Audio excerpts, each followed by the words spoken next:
last week I talked about all the pros as to why I chose to self-publish every time he dies. For the sake of balance, this week's episode, part 2, we'll be talking about all of the cons involved in self-publishing. Now, another author might create an extensive list of all the cons, but trust me, most of the cons can fall under 2 umbrella categories: money and responsibility. The biggest negative to self-publishing is money. This is the main reason why people don't want to self-publish, because you've got to cover all of your expenses up front. Before you make even a single sale of your book, you have to invest a ton of cash into publishing your book, baby. Like any high-functioning parent, this can cause major resentment. First, there are the obvious costs such as editing and book cover design. But there are a ton of other costs too. Editing isn't a one-round go-around. You have to hire a structural editor, then a copy editor, and then a proofreader. For those of you who are keeping the tally at home, that's 3 different editors. Unless you want to do the interior formatting yourself, I mean, do you really hate yourself that much? You're gonna have to hire a professional interior designer to do the formatting for you. Or you can buy a program that will make it easier, but you're still gonna have to do it yourself. Next up are ARC copies.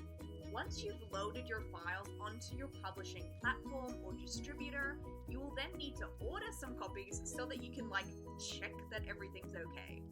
Now, some of these distributors do have a membership fee. This is a one-time fee, and yes, Amazon is free, but other distributors such as Ingram Spark charge $25 for the publication of ebooks and $50 for the publication of ebooks and print books. But again, this is a one-time only fee, and if you do use Ingram Spark, if you buy 100 books straight up, which you'll probably need for book reviewers anyway, you'll get that $50 back. Other expenses include apps. Affordable apps like BookBrush and Placeit charge a small monthly fee, say $80 to $20, and this allows you to make beautiful marketing images that you can then use on all of your social media platforms, your media kit, or in paid advertisements such as Facebook. Other platforms like Canva do allow for the use of free images, but some of the stock images and background images also include a small fee, so you just have to check things before you go publishing it anywhere. Another cost is your website. Of course, you can run a free website on a platform such as WordPress, Squarespace, or Wix. But if you want a more professional website, then you're gonna have to pay some moolah.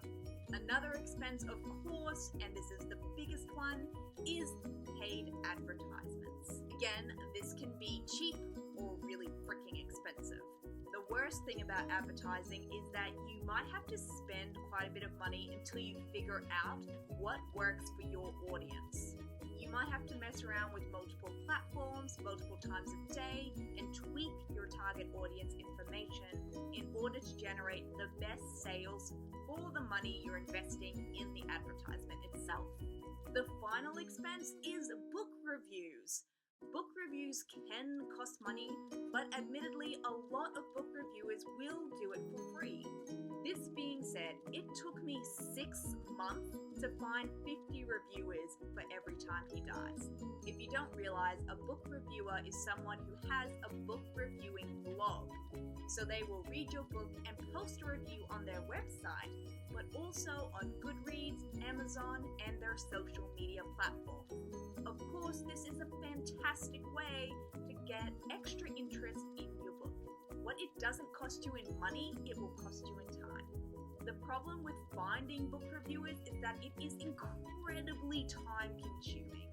Maybe it's not that expensive in terms of money, but in terms of your time, it is hell expensive.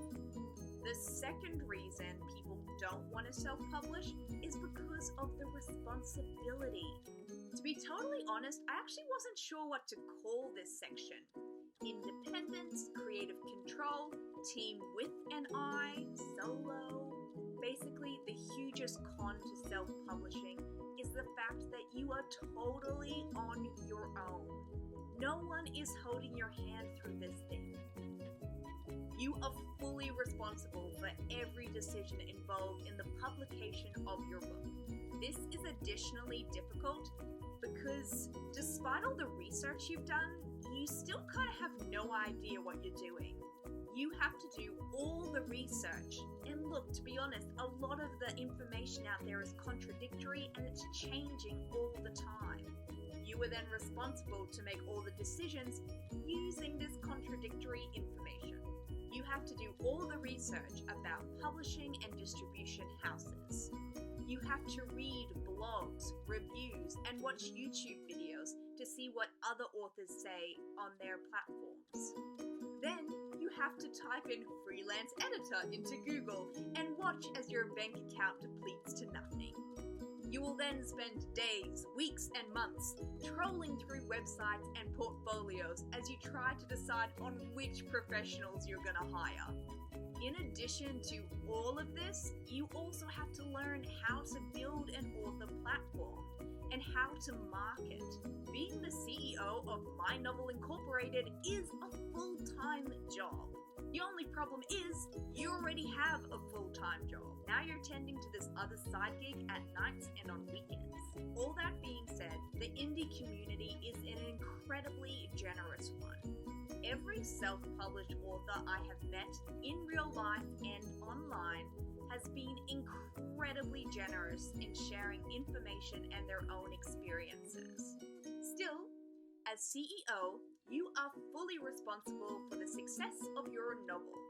This can be exhilarating or totally terrifying or, both. In the hopes of saving you all some time, money, and heartache, here are some of the key lessons I learned while publishing Every Time He Dies. 1. You can't trust testimonials. 2. Sometimes you will hire a truly stellar professional, but then something happens. They have an accident, they fall ill, or there's a death in the family, or some other personal disaster.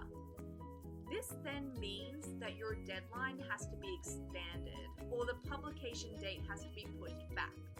If you're lucky, this happens before you've announced the publication date.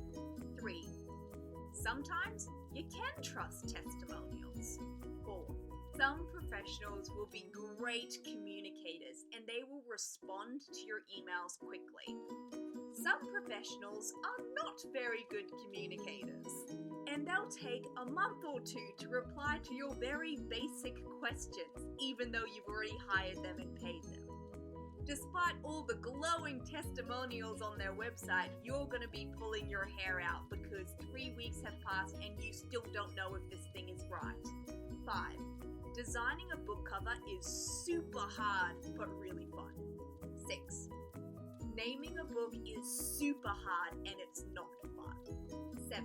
When you show your book cover mock-ups to your family, your beta readers, and friends, and no one picks the cover you like, you'll suddenly start to second-guess everything. Maybe I don't know my target audience. Maybe I should redesign all my marketing images. Oh my god, if I pick the wrong cover, maybe nobody will buy the book. If I liked the cover that no one else liked, maybe the whole book is wrong. 8. Making marketing images is fun and kind of a time suck. 9. When you're making marketing materials, it kind of feels like you're not doing anything. 10. Checking interior formatting takes forever and it is like mind-numbingly boring. 11. Applying edits takes forever and you literally live for those tiny little compliments, smiley faces, or little feedback things that your editor gives you, like you hang out for that stuff. 12. So stupid. Publishing a book takes about 8 times longer than you think it's gonna take, and it costs about 3 times as much. There you have it, guys. Those are the negatives to self-publishing. Like I said, they kind of fall under 2 big umbrellas: money and responsibility. I so hope you enjoyed this video. If you did, give it a thumbs up and subscribe to support my channel. Know that you can always follow me on social media. I'm on Instagram, Twitter, and Facebook. I also have a website, taraeast.com. If you sign up for my weekly newsletter, you'll gain access to the Writers Kickstarter Pack, how to write a blog and get published. Everyone who joins my email newsletter will gain early access to giveaways, competitions, and novel content in the lead up to Every Time He Dies being published. I so hope you've had a fantastic week. Thank you so much for watching again, and I'll